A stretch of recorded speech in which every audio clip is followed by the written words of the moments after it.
Oh, I guess we should talk about, like, the actual, like, when people, like, fucking suicided themselves. Elena, where are we? Right now we are on... Where are we? We're on the...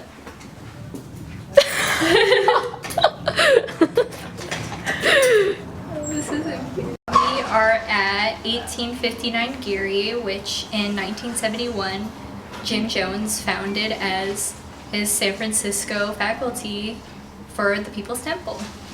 The earthquake in 1989 pretty much destroyed this building to the point where it was unusable, and then it was later demolished and turned into this beautiful post office. Just like Not to be confused with the rapper. Is it the same guy that was a rapper? Or No. Stevie J, nigga, what it is? It's some bad bitches here tonight. Look at the ice, look like strobe lights. Order up some bottles like it's no tomorrow. Spending drug money like fuck. Jim Jones was born in 1931 to a pretty non-religious family. His neighbors later brought him to a Pentecostal church, and the idea of being a religious leader really struck him. In college, he was a student pastor trying to integrate his college church, but he ended up opening his own church due to really awful segregation in the 50s. Jim Jones really gained a name for himself when he organized sit-ins at other segregated churches and restaurants and so on. He frequently held funerals for small animals. That's probably like an assumption. Yeah. I mean, he was a socialist. He was a member of the Communist Party USA, but then he was harassed at the meetings. Oh my goodness, that's gold. Wait, wow, this is so nice. After swastikas were painted on the homes of 2 African-American families, Jones personally walked the neighborhood comforting local blacks and counseling white families not to move in order to prevent. This is why he... This is why he what? This is why people cared about Jim Jones. Oh, this is why people, like, liked Believed him. That he was a good person. During the political climate of the 50s, Jim Jones was really scared of nuclear war and impending doom, so believing it would protect him, he moved his entire congregation to Redwood Valley, where his church later dabbled in faith healing and offered previous members of the congregation from Indianapolis a place to stay, food, and education for their children. Wait, so they believed in a god and they believed in him? They began just believing in Jim Jones. This is such a, like, unorganized belief system. Pretty much, like all religion is. Oh yeah, that's true. All religion is pretty disorganized. What is organized religion?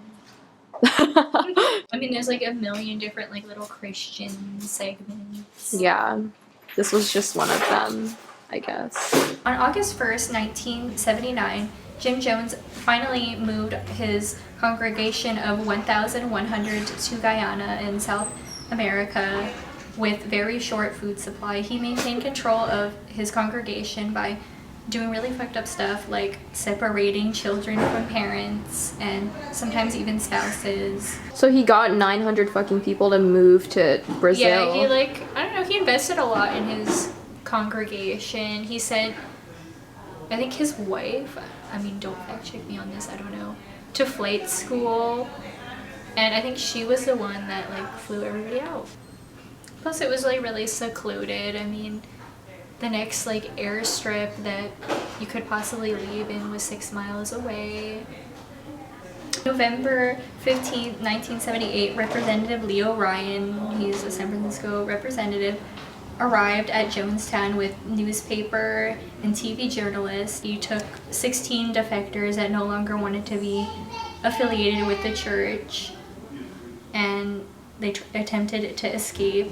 By the time they reached the airstrip 6 miles away, people from People's Temple came and began shooting them, killed Ryan, killed 3 reporters and 1 defector, and wounding a bunch of others.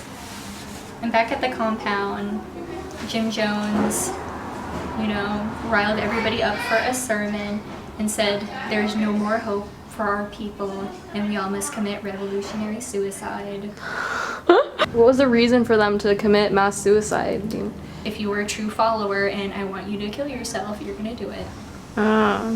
So kind of like Jesus. If you are a true follower, then I don't know. Yeah, then Yeah. you kill your children for me if I ask you to. Yeah. Wait, that was like totally in the Bible. It was like throw your kid off this Jesus, cliff. that was God. Oh, okay, yeah, same person. Kind of. I don't know. So he basically panicked and like it was like a I mean, he split does decision. Oh. I don't know. And everyone was just like, okay, sure. Like, Yeah. so Well, they I were mean, it was- brainwashed as fuck. Wow. So they had everybody drink the Kool-Aid. So 912 people died and about 85 people survived. They put poison in the Kool-Aid? Yeah. Oh my god, why Kool-Aid? I don't know. It wasn't like real Kool-Aid. It was like generic brand Kool-Aid. Kool-Aid don't sue me. Got me feeling like Jim Jones. Next time you like get your mail here, just think about the fact that there were like people who later drank Kool-Aid and died that were also here. And that's, I don't know. Honestly, I think that this could happen again. Sorry. You're associating yourself right now. No, I'm just talking shit. But he did have crazy drug addiction. Yeah. He was on meth. He was on speed. This is what meth does to you. Yeah. And if you're wondering why Jim Jones is so extra, it's because he's on meth. See, it didn't. Like maybe he would have like just been a good social activist if he didn't do meth. Yeah, that's what I'm saying. It could happen today with like all the wannabe like social activists. Like they could just start a cult and kill everybody. Yeah, they could get like way too into it and then Yeah, I mean we all have like that one friend that claims to be a socialist that is crazy and thinks they're like Jesus reincarnated. And also takes meth. it's not gonna go like viral, right? Like that's what everybody thinks.